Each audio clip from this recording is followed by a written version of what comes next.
भगवान श्री कृष्ण के अनुसार इन 3 प्रकार के पुरुषों से हमेशा सावधान रहना चाहिए। भगवान श्री कृष्ण ने महाभारत में मित्रता, प्रेम और जीवन के बारे में अनेक ज्ञानवर्धक बातें कहते हैं। उनमें से कुछ बातें उन लोगों के बारे में भी हैं जिनसे हमें सावधान रहना चाहिए। यद्यपि यह कहना गलत होगा कि सभी पुरुष किसी न किसी रूप में धोखा देते हैं। श्री कृष्ण ने कुछ ऐसे लक्षणों का उल्लेख किया है जो किसी व्यक्ति में धोखेबाजी की प्रवृत्ति का संकेत दे सकते हैं। एक लालची और स्वार्थी पुरुष। श्री कृष्ण कहते हैं, जो व्यक्ति हमेशा अपने फायदे के बारे में सोचता है और दूसरों का शोषण करने में संकोच नहीं करता, वह मित्रता में भी धोखा दे सकता है। ऐसे लोग अक्सर अपने मित्रों का उपयोग केवल अपनी आवश्यकताओं को पूरा करने के लिए करते हैं और जब उन्हें उनकी जरूरत होती है तो उनसे दूर हो जाते हैं। 2 झूठे और कपटी पुरुष। श्री कृष्ण कहते हैं, जो व्यक्ति बार बार झूठ बोलता है और छल करता है, उस पर भरोसा करना मुश्किल होता है। ऐसे लोग मित्रता में भी ईमानदारी नहीं रखते और अपने फायदे के लिए आसानी से झूठ बोल सकते हैं। 3 क्रोधी और हिंसक पुरुष। श्री कृष्ण कहते हैं, जो व्यक्ति जल्दी गुस्सा हो जाता है और हिंसक व्यवहार करता है, वह किसी भी रिश्ते के लिए खतरा हो सकता है। ऐसे लोग भावनाओं को नियंत्रित नहीं कर पाते और क्रोध में गलत फैसले ले सकते हैं, जिससे मित्रता को नुकसान पहुंच सकता है। भगवान श्री कृष्ण कहते हैं, चाहे कितनी ही गहरी यारी क्यों न हो, यह 3 लोग हमेशा धोखा जरूर देते हैं। इन पर कभी भी विश्वास नहीं करना चाहिए। दोस्तों, एक बार की बात है, भगवान श्री कृष्ण से उनकी प्रिय राधा रानी कहती हैं, हे प्रभु, आज हमें आपसे एक प्रश्न पूछना है। तभी भगवान श्री कृष्ण है, हे प्रिय राधा, आपके मन में जो भी प्रश्न है आप बिना कुछ विचार किए पूछ सकती हैं। तभी राधा कहती हैं, हे प्रभु, पृथ्वी लोक पर वह कौन से 3 लोग हैं जो मनुष्यों को धोखा अवश्य देते हैं। तभी भगवान श्री कृष्ण कहते हैं, हे प्रिय राधा रानी, आज आपने मनुष्यों के कल्याण हेतु बहुत ही महत्वपूर्ण प्रश्न किया है। आज हम आपको इस प्रश्न का उत्तर एक कथा के माध्यम से देते हैं, जिसे आपको पूरे मन से सुनना होगा। तभी राधा जी कहती हैं, हे प्रभु, आप कथा को सुनाइए, मैं पूरे मन से सुनूंगी। मित्रों, फिर आगे भगवान श्री कृष्ण अपनी प्रिय राधा रानी को कथा सुनाना आरंभ करते हैं और कहते हैं, बहुत समय पहले की बात है। एक नगर में एक गरीब ब्राह्मण रहता था। वह इतना गरीब गब था कि अपने परिवार के लिए 2 समय का भोजन भी नहीं जुटा पाता था। एक दिन वह धन कमाने की इच्छा लेकर परदेश की ओर चल देता है और जरूरतों की कुछ चीजें उसने अपने साथ में रख ली थी। चलते चलते जब एक जंगल के रास्ते से गुजर रहा था तो उसे एक कुआं दिखाई दिया। कुएं को देखकर उसे प्यास भी लगने लगी। फिर वह कुएं के पास गया और कुएं में उसने झांक कर देखा तो उस कुएं में एक शेर, बंदर, सांप और एक आदमी गिरे हुए थे। कुआं से एक मनुष्य को झांकता हुआ देखकर शेर बोला, अरे भाई, तुम कौन हो? बड़े ही अच्छे समय पर आए हो, कृपा करके मुझे इस कुएं से बाहर खींचकर निकाल लो। कई दिनों से मैं इस कुएं में पड़ा हुआ हूँ, मुझे निकालकर मुझ पर यह एहसान कर दो। मित्रों, फिर आगे भगवान श्री कृष्ण कहते हैं, हे प्रिय राधा रानी, उस शेर की बात को सुनकर वह ब्राह्मण कहने लगा, हे शेर, क्या तुम मुझे मूर्ख समझ रहे हो? अगर मैंने तुम्हें बाहर निकालूं तो तुम मुझे मारकर खा नहीं जाओगे। तुम एक हिंसक पशु हो और स्वभाव से मेरे शत्रु हो। मैं तुम पर विश्वास नहीं कर सकता। अब शेर बोला, अरे भले आदमी, मैं खुद मुसीबत का मारा हूँ, मैं तुम्हें भला क्यों नुकसान पहुँचाऊंगा? तुम मुझसे अकारण ही डर रहे हो। शेर की बार बार प्रार्थना करने पर उस गरीब ब्राह्मण को उस पर दया आ गई। सोचने लगा, आखिर पर उपकार ही पुण्य का काम होता है। शेर बोला, हे भाई, मैं तुमसे वादा करता हूँ कि मैं तुम्हें किसी तरह का नुकसान नहीं पहुँचाऊंगा और सदा तुम्हारा एहसान मंद रहूंगा। यह सब सुनकर ब्राह्मण बड़ा दुखी हुआ और विचार करके फिर वह उस कुएं में रस्सी डालकर शेर को कुएं से बाहर निकाल लिया। कुएं से बाहर निकलने के बाद शेर ने ब्राह्मण को धन्यवाद दिया और बोला, मैं तुम्हारा यह उपकार कभी नहीं भूलूंगा। मैं पहाड़ के उस पार एक जंगल में रहता हूँ। कभी तुम पर मुसीबत आ जाए तो तुम मेरे पास चले आना, जितनी हो सकेगी मैं तुम्हारी मदद अवश्य करूँगा। मित्रों, इसके बाद कुएं के अंदर से एक बंदर की आवाज आती है। बंदर कहता है, ओ भले आदमी, मुझे भी कुएं से बाहर खींचकर निकाल दो, मैं भी तुम्हारा सदा रेडी रहूंगा। फिर वह ब्राह्मण उस कुएं में रस्सी डालकर बंदर को भी निकाल लिया। बंदर ने भी उसे धन्यवाद दिया और कहा कि मैं उस पहाड़ी के पीछे एक फलों के बगीचे में रहता हूँ। कभी तुम्हें मेरी जरूरत पड़े तो तुम मेरे पास चले आना, मैं आपकी पूरी मदद करूँगा। इतना कहकर बंदर भी वहीं खड़ा हो गया। तभी कुएं के अंदर से सांप ने आवाज लगाई कि ओ ब्राह्मण देवता, जिस तरह आपने शेर और बंदर को निकाला है, मुझे भी निकालकर मुझ पर एक उपकार कर दो। तब ब्राह्मण बोला, ना बाबा ना, तुम तो एक सांप हो, कहीं मुझे काट लिया। तो सर्प बोला, अरे भाई कैसी बातें कर रहे हो, क्या कोई अपने मददगार को नुकसान पहुंचा सकता है? ब्राह्मण बोला, हे सर्प, मैं तुम पर यकीन नहीं कर सकता। सर्प ने बहुत विनती की कि देखो तुम मुझे निकाल लो, मैं आपको नहीं काटूंगा। फिर उस ब्राह्मण को उस सर्प पर दया आ गई और वह उस कुएं में रस्सी डालकर सर्प को भी कुएं से बाहर निकाल लिया। मित्रों, फिर आगे भगवान श्री कृष्ण कहते हैं, हे प्रिय राधा रानी, फिर वह सर्प भी उस ब्राह्मण का खूब धन्यवाद किया। सर्प ने कहा, हे भाई, अगर तुम्हें कभी किसी का सामना करना पड़े तो तुम मुझे याद कर लेना, मैं उसी क्षण तुम्हारे पास आकर तुम्हारी सहायता करूँगा। ब्राह्मण ने कहा, ठीक है, ऐसा समय आएगा तो मैं तुम्हें जरूर याद करूँगा। तभी कुएं के अंदर से एक आदमी की आवाज आती है। वह आदमी कहता है, अरे भाई, मुझे भी कुएं से बाहर निकाल लो, मैं तुम्हारा हमेशा रेडी रहूंगा। ब्राह्मण उस आदमी को निकालने के लिए कुएं में रस्सी डालता है तो सर्प और शेर ने कहा, तुम इस आदमी की सहायता मत करो, यह तुम्हारी बरादरी का जरूर है पर बहुत बुरा आदमी है। बंदर और शेर ने भी सर्प की बात का समर्थन किया कि देखो भाई, अगर इस आदमी की मदद करोगे तो तुम बहुत बड़ी मुसीबत में फंस जाओगे। यह आदमी बड़ा कृतज्ञ है, जो इसकी मदद करेगा यह उसी की जड़ काटता है। इतना कहकर शेर और बंदर और सर्प वहां से विदा लेकर चले गए। उनके जाने के बाद वह आदमी गिड़गिड़ाकर बोला, अरे भाई, तुमने शेर, बंदर और सांप की तो जान बचा ली, मेरे भी प्राण बचा लो, मैं तो तुम्हारी बिरादरी का हूँ। तब ब्राह्मण बोला, अरे भाई, तुम्हारी निंदा तो यह जानवर भी कर रहे हैं, इससे लगता है कि तुम अच्छे आदमी नहीं हो, मैं तुम्हारी कोई मदद नहीं करूँगा। वह आदमी बोला, अरे भाई, तुम उन जानवरों की बातों में ना आओ और मेरी मदद करो। फिर वह आदमी बहुत रोया, चिल्लाया, गिड़गिड़ाया तो उस ब्राह्मण को उस पर दया आ गई। ब्राह्मण ने सोचा, चलो निकाल लेते हैं। ब्राह्मण ने उस आदमी को भी कुएं में रस्सी डालकर कुएं से निकाल लिया। उस आदमी ने ब्राह्मण को बहुत बहुत धन्यवाद किया और कहा, हे ब्राह्मण देव, तुमने मुझ पर जो उपकार किया है उसे मैं 7 जन्मों तक नहीं भूलूंगा। तो ब्राह्मण कहता है, अरे भाई, इसमें उपकार जैसी क्या बात है, इंसान ही इंसान के काम आता है, लेकिन तुम कौन हो? तब वह आदमी ब्राह्मण को अपना परिचय देते हुए कहा, हे भाई, मैं एक गरीब सुनार हूँ, पास के ही शहर रतन नगर में मैं रहता हूँ। कभी मेरे योग कोई सेवा हो तो मेरे घर जरूर आना। इतना कहकर वह भी चला गया। उस आदमी के जाने के बाद ब्राह्मण ने झोले से लोटा निकाला और कुएं से पानी भरकर पी लिया और अपनी राह पर चल पड़ा। फिर काफी देर तक चलने के बाद एक नगर में पहुंचा। फिर वह उस शहर में पहुंचा और नौकरी की तलाश करने लगा। वह बड़ा ही गरीब था। फिर वह ब्राह्मण एक सेठ को अपने महल के द्वार पर खड़ा देखा तो उसके पास गया और सेठ से विनती की कि आप मुझे कोई काम दे सकते हैं, मैं पूरी मेहनत और ईमानदारी के साथ आपका काम करूंगा। तब सेठ कहते हैं, माफ करना, मेरे पास कोई खाली जगह नहीं है, कोई दूसरा दरवाजा देखो। ब्राह्मण निराश होकर वहां से लौट जाता है। उसके बाद ब्राह्मण ने नौकरी के लिए खूब दौड़ धूप की, लेकिन उसकी तकदीर ने उसका साथ नहीं दिया। ब्राह्मण सोचने लगा कि अब मैं अपने बीवी बच्चों के सामने क्या मुंह लेकर जाऊंगा, मुझ जैसे बदनसीब को अब आत्महत्या करना ही ठीक है। इस तरह हताश होकर ब्राह्मण आत्महत्या करने की सोचने लगा। लेकिन तभी उसे शेर, बंदर, सांप और सुनार के वचनों की याद आ गई और उसने सोचा, क्यों ना एक बार इन्हें भी आजमा कर देख लिया जाए, शायद वे मेरी कुछ मदद कर सके।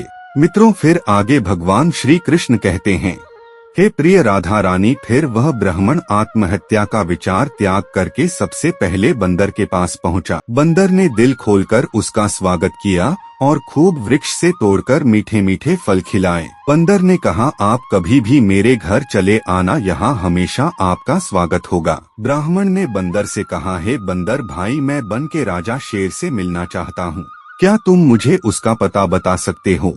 तब बंदर कहता है, हाँ हाँ क्यों नहीं, तुम पहाड़ी के नीचे चले जाओ, पहाड़ी के उस पार तुम्हें सबसे पहले वनराज की ही गुफा मिलेगी। इतना सुनकर ब्राह्मण बंदर को धन्यवाद देकर वहाँ से चल दिया और फिर शेर की गुफा के पास पहुँचा। जब ब्राह्मण को शेर ने देखा तो शेर खुशी से उसका स्वागत करने के लिए आगे आया और बोला, तुम्हें देखकर मुझे बहुत खुशी हुई है। मित्र, बोलो मैं तुम्हारी क्या सेवा करूं? तब ब्राह्मण कहता है, हे जंगल के राजा शेर, मैं बहुत ही गरीब हूँ, अगर मुझे कहीं से कुछ धन मिल जाए तो मैं अपने घर लौट जाऊँ, वरना मेरे लिए खुद खुशी करने के सिवा कोई रास्ता नहीं है। फिर शेर बोला, मित्र तुम इतने निराश ना हो, तुम यहीं ठहरो, मैं अभी आता हूँ। इतना कहकर शेर अपनी गुफा के अंदर चला गया। जब शेर गुफा से बाहर निकला तो उसके मुंह में सोने का सुंदर रत्न जड़ित हार था। वह हार ब्राह्मण को देते हुए बोला, लो मित्र, इस हार को बेचकर तुम्हें अच्छे पैसे मिल जाएंगे, तुम्हारी सारी गरीबी दूर हो जाएगी। फिर वह ब्राह्मण अति प्रसन्न हुआ और हार को लेकर ब्राह्मण ने उसे बहुत बहुत धन्यवाद किया और कहा कि सचमुच तुमने अपना वचन निभाया है। इतना कहकर ब्राह्मण ने उस हार को उठाया और नगर को लौट आया। वापस लौटते हुए ब्राह्मण खुशी से फूला नहीं समा रहा था। आखिरकार उसकी यात्रा सफल होती जा रही थी। फिर ब्राह्मण अपने मन में विचार करता है कि अब मैं इस हार को अच्छे दामों में बेचकर अपने घर लौट जाऊंगा। मुझे वापस घर आया देखकर मेरी बीवी और बच्चे बहुत खुश होंगे। हार की बिक्री से खूब धन मिल जाएगा। अब हम सुख होकर दिन बिताएंगे। ब्राह्मण यही सोचता हुआ चला जा रहा था। फिर सोचने लगा कि मैं इसको बेचूं तो कहाँ बेचूं। अचानक उसे उस सुनार की याद आई जिसे उसने कुएं से निकाला था। वह सोचने लगा, मैंने उसकी जान बचाई थी, वह इस मामले में मेरी सहायता जरूर करेगा। मित्रों, फिर आगे भगवान श्री कृष्ण कहते हैं, हे प्रिय राधा रानी, फिर वह ब्राह्मण सुनार की मदद लेने का निश्चय किया और रतन नगर पहुंचकर सीधा सुनार के घर पहुंच गया। सुनार ने देखा तो उसका दिल बाग बाग हो गया। कहने लगा, आओ मित्र, आपका आज कैसे आना हुआ?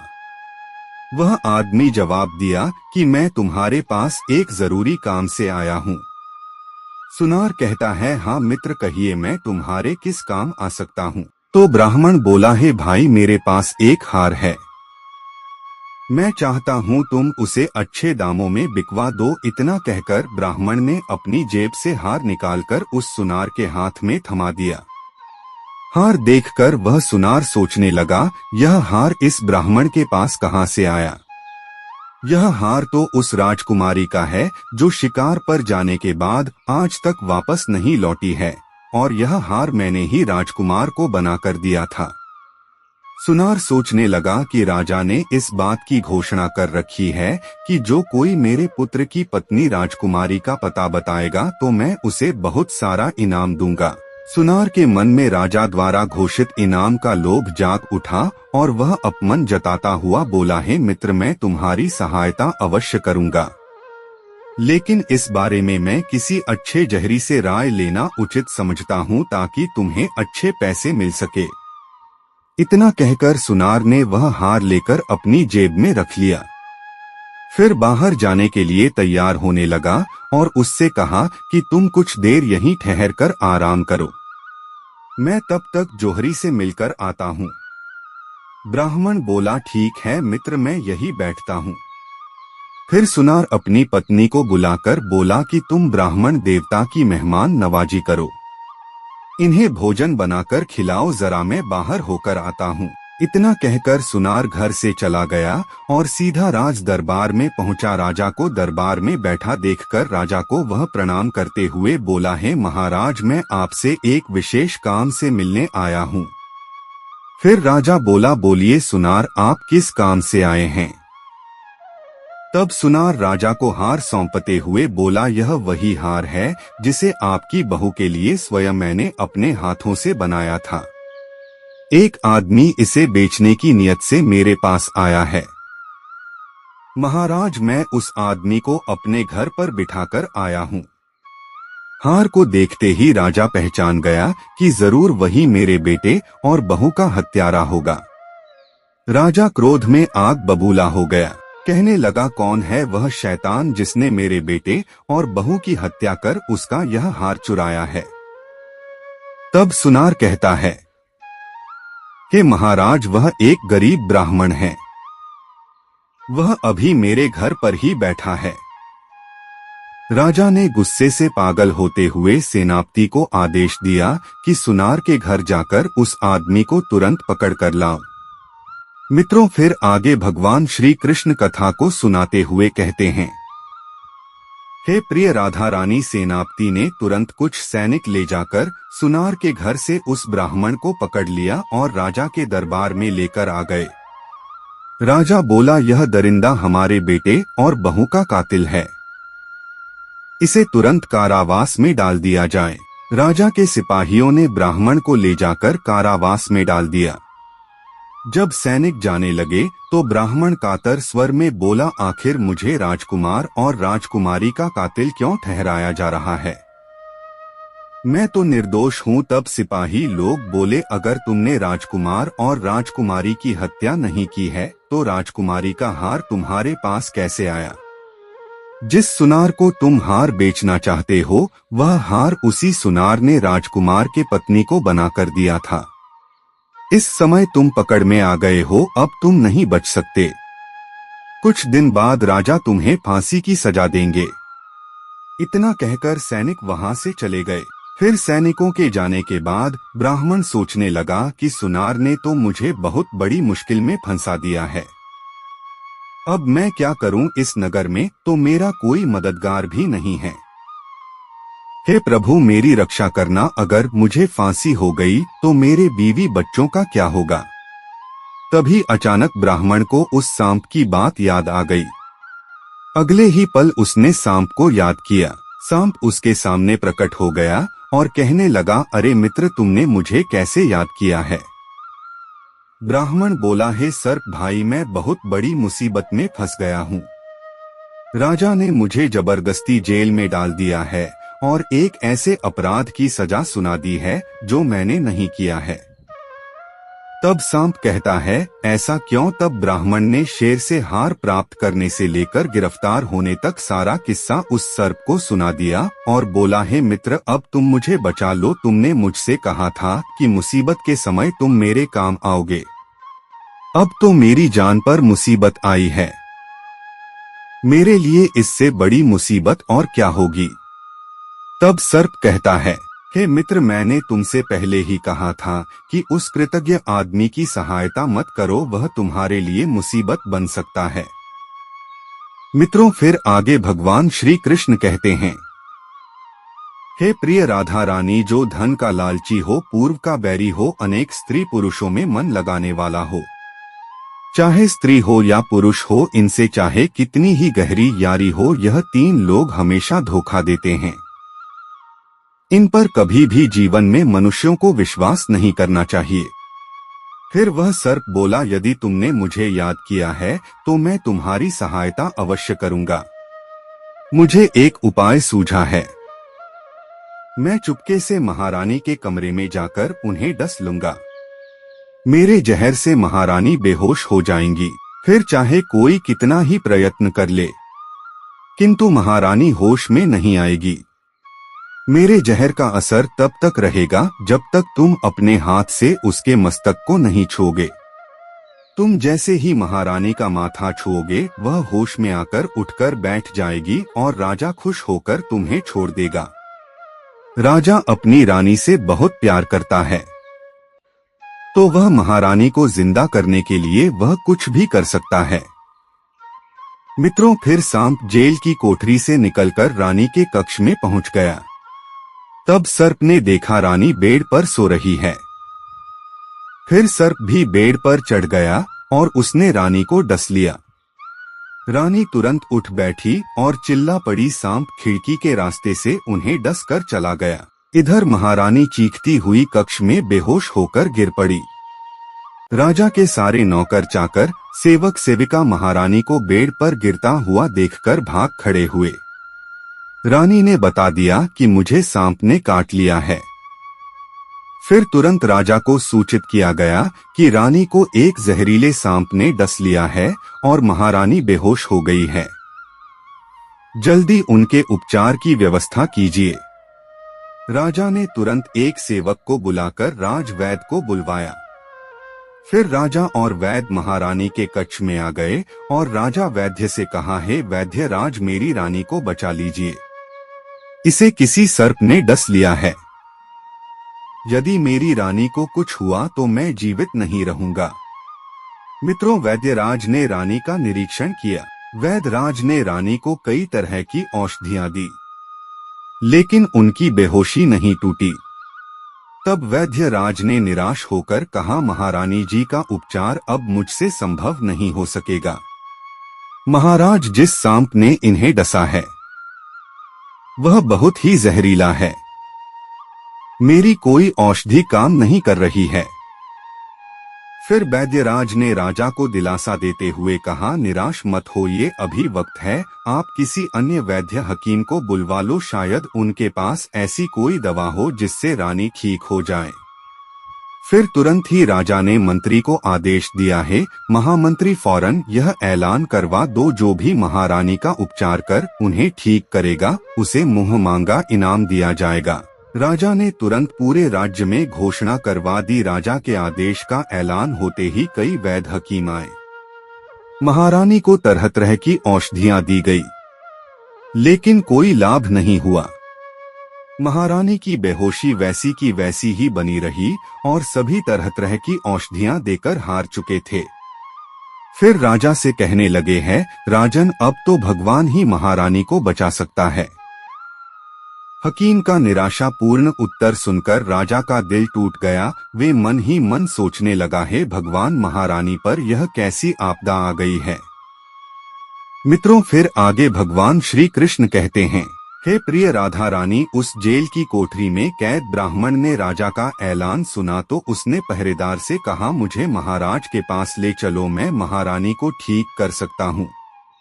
तब पहरेदार कहता है, अरे ब्राह्मण, जब अच्छे अच्छे वैद्य हकीम भी उन्हें ठीक नहीं कर पाए तो तुम एक हत्यारे होकर उन्हें भला क्या ठीक करोगे। ब्राह्मण ने फिर विनती की, आप एक बार मुझे महाराज के पास ले चलो, मैं सच कहता हूँ मैं रानी को बचा लूंगा। पहरेदार ने यह खबर राजा को दी। राजा ने तुरंत ब्राह्मण को अपने पास बुलवाया। राजा ने कहा, हे ब्राह्मण, अतिशीघ्र मेरी रानी को जीवित कर दो। अगर तुम मेरी रानी को जीवित नहीं कर सके तो मैं तुम्हारा सर कटवा दूंगा।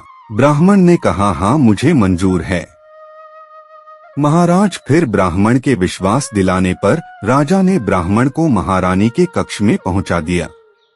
ब्राह्मण ने आहिस्ता से अपना हाथ महारानी के माथे पर रख दिया।